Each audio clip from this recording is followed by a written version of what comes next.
Alors on a une densité normale de 7,5. 7,5, donc après on transfère les canards, on transfère dans le bâtiment froid de 1200 m² pour se retrouver à un peu moins de 4 m². On partage le lot en deux en fait. Donc on a une partie des animaux qui partent dans le bâtiment qui fait 23 mètres sur 54.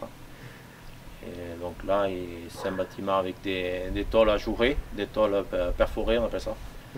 Et on est assez content du résultat parce qu'apparemment il y a pas mal d'air qui passe dans ce bâtiment. Et la litière tient mieux que dans ces bâtiments bas, ces bâtiments endugués là, qui sont très bien pour démarrer, mais après pour confiner, qui sont moins bien que les bâtiments hauts. Et donc on s'est équipé avec une Megaplus de chez Dussault là. Et on a aussi une pailleuse qui broie la paille pour cette Megaplus parce qu'on n'a pas voulu acheter de la paille broyée toute l'année. Donc on a une Euromark qui sert aussi pour le primo-paillage des canetons et qui broie la paille. Et ensuite on charge au maniscopique cette pailleuse et on paille les canetons. Surtout quand ils sont petits, on apprécie la Dussault parce qu'on n'a pas besoin de rentrer avec la pailleuse dans les bâtiments. Les canetons comme là qui ont un mois, on paille 2 fois par jour. Plus des granulés de paille sous les pipettes. Après quand ils sont gros, c'est vrai que la Dussault, on met quand même pas mal de temps. Donc quand ils sont gros, quand ils peuvent sortir, l'idéal c'est de pouvoir pailler avec une pailleuse qui ne broie pas la paille, parce qu'il nous semble que c'est mieux pour le canard. Et la paille absorbe mieux. Quand ils sont petits, c'est mieux qu'elle soit broyée, mais quand ils sont gros, il nous semble que c'est mieux qu'elle soit non broyée. Et donc après on paille avec une pailleuse bovin quand on peut y rentrer. Voilà.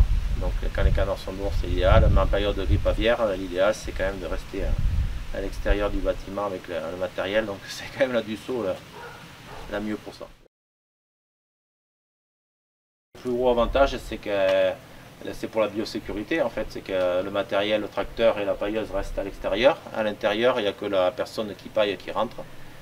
Et le tuyau donc, avec lequel on paille, lui reste à l'intérieur aussi, rien n'est déplacé. Donc ça permet de ne pas amener les microbes extérieurs à l'intérieur du bâtiment. On paille à peu près en 45 minutes, mais avant ça, quand même, on a broyé la paille, et on l'a chargée, et voilà. Donc il faut compter quand même à peu près 1h15, bon, c'est correct. L'inconvénient, c'est son coût par rapport à une autre pailleuse, parce qu'on peut multiplier par 2 par rapport à une pailleuse classique, en gros, quoi. J'aurais la même parce que j'ai pas eu trop le choix, il n'y avait que cette pailleuse là sur le marché.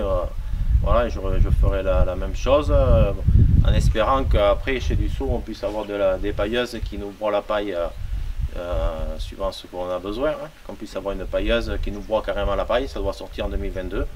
Voilà, qu'on puisse avoir de la paille fine ou de la paille plus grossière et que la même pailleuse fasse tout, qu'on ne soit pas obligé d'acheter une pailleuse qui broie et immobiliser 2 tracteurs toute l'année.